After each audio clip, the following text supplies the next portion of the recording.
आपने सुना नहीं, सूदखोर, सूद खाने वाले के लिए अज़ाब बहुत ज़्यादा है। अल्लाह रब्बुल इज़्ज़त ने कहा कि जो सूद का एक दिरहम भी, अल्लाह के हबीब सल्लल्लाहु अलैहि वसल्लम ने इरशाद फरमाया कि जो सूद का एक दिरहम भी खाता है वो कितना बड़ा गुनहगार है। मैंने पीछे हदीस में बयान किया, हज़रत हबीब अजमी नाम का एक शख्स है जो बहुत बड़ा सूदखोर है, इतना बड़ा सूदखोर है, सूद का कारोबारी है वो।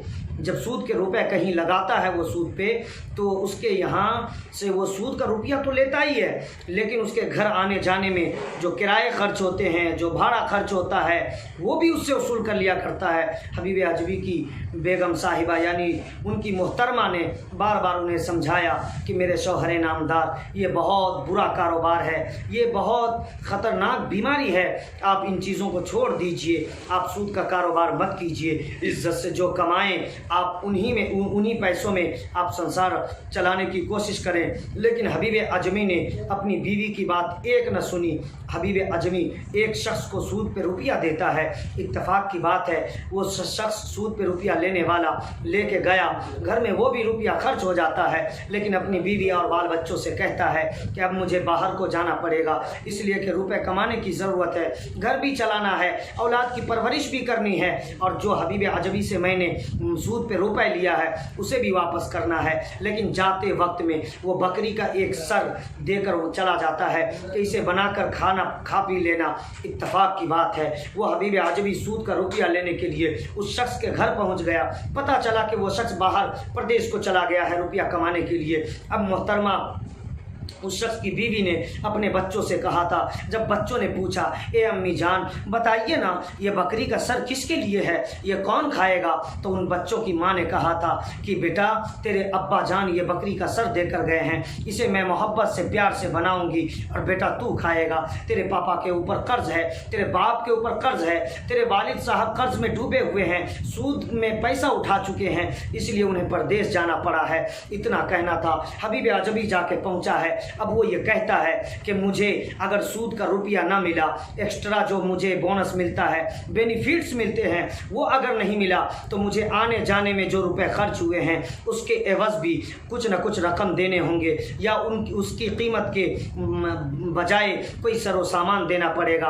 अब बच्चे को तो माँ ने कह दिया था ये बकरी का सर तुम्हारे लिए बनाऊंगी, तू खाएगा बेटा, तुम लोग खाओगे मेरे बच्चे। लेकिन ये हबीब अजमी को माँ इज्जत बचाने के वास्ते दे देती है। जब बच्चा तड़प के पूछता है, ए अम्मी जान बताइए ना, आपने कहा था बकरी का सर मेरे लिए बनाओगी, कहाँ बना के रखी हो, मुझे खाने की ज़रूरत है, मेरा दिल चाहता है कि मैं खाऊं, मेरी माँ बताइए ना वो कहाँ है। माँ कहती है बेटा तेरे बाप ने, तेरे वालिद गिरामी ने, मेरे शौहरे नामदार ने इस हबीब अजमी से सूद पे रुपया ले रखा था, अब वो लेने के लिए चला आया।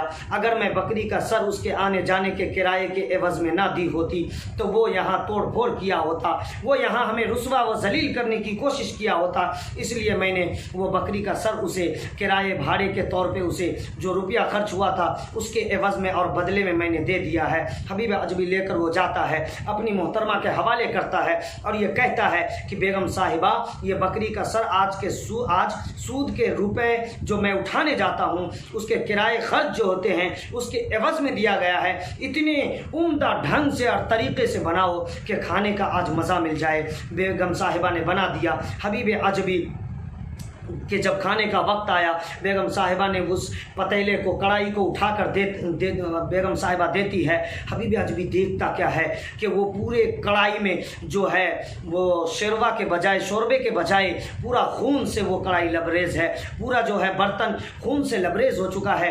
हबीब अजमी घबरा उठा, तड़पने लगा, खुदा की बारगाह में अरीज़ा पेश करता है, खुदा रा मैं कितना बड़ा गुनहगार हूँ कि दुनिया में मुझे ये सज़ा मिल रही है।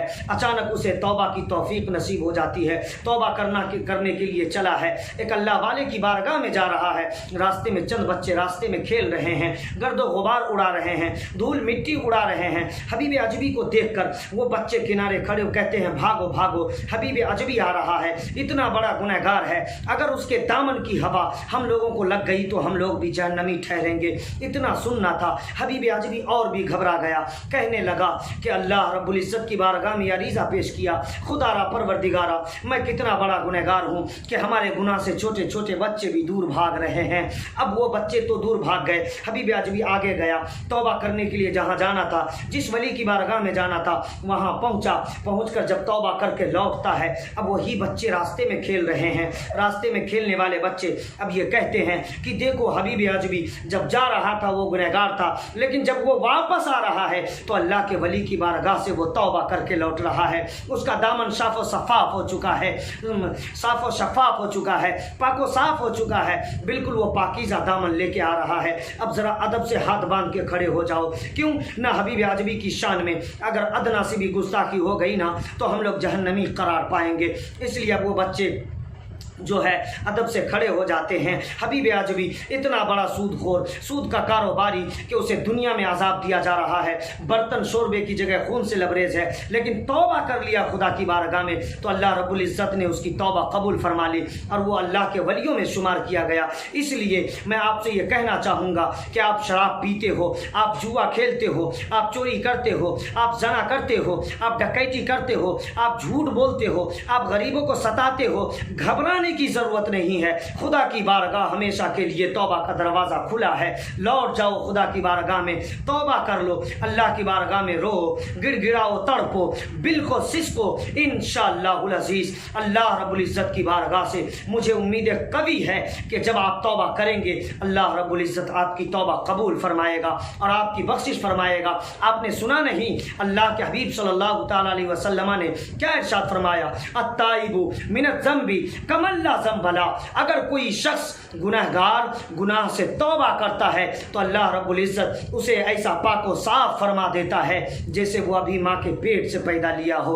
इसलिए मेरे अजीज़, मेरे प्यारे, आप रोज़ाना का प्रोग्राम मसला मसाइल का करते हैं, सवालात पूछते हैं, आपको जवाबात दिए जाते हैं। जहाँ तक हमारी कोशिश होती है कि आपको संवारा जाए, आपको सजाया जाए। अगर आपके दामन में गुनाह के दाग लगे हैं, आपका दामन गुनाहों से दागदार है, धब्बे लगे हैं, उसे साफ किया जाए। आप हमारी बातों को माने, हमारी बात मानने की ज़रूरत क्या है, सब अल्लाह रब्बुल इज़्ज़त का फरमान है, मुस्तफ़ा जान रहमत सल्लल्लाहु तआला अलैहि वसल्लम का फरमान है। अगर आप दुनिया में कामयाब होना चाहते हैं, तमाम तरह के गुनाहों से तौबा करके अल्लाह रब्बुल इज़्ज़त की बारगाह में लौट जाएं, अल्लाह आपको पाको साफ कर देगा। खुदा की बारगाह ऐसी बारगाह है जहाँ झुक जाने से खुदा आपको कबूल फरमा लेता है। खुदा आपको अताओं का दरवाज़ा खोल देता है, बख्शिशों का दरवाज़ा खोल देता है। इसलिए आपसे मुझे उम्मीद है कि आप आइंदा ज़रूर तौबा करके, तमाम तरह के गुनाहों से तौबा करके अल्लाह रब्बुल इज़्ज़त की बारगाह में सर झुका देंगे इंशाअल्लाहुल अज़ीज़। जब आपका ये कैरेक्टर, आपके ये किरदार हो जाएंगे तो आप दुनिया में भी कामयाब और कल क़यामत के मैदान में भी कामयाब होते हुए नज़र आएंगे।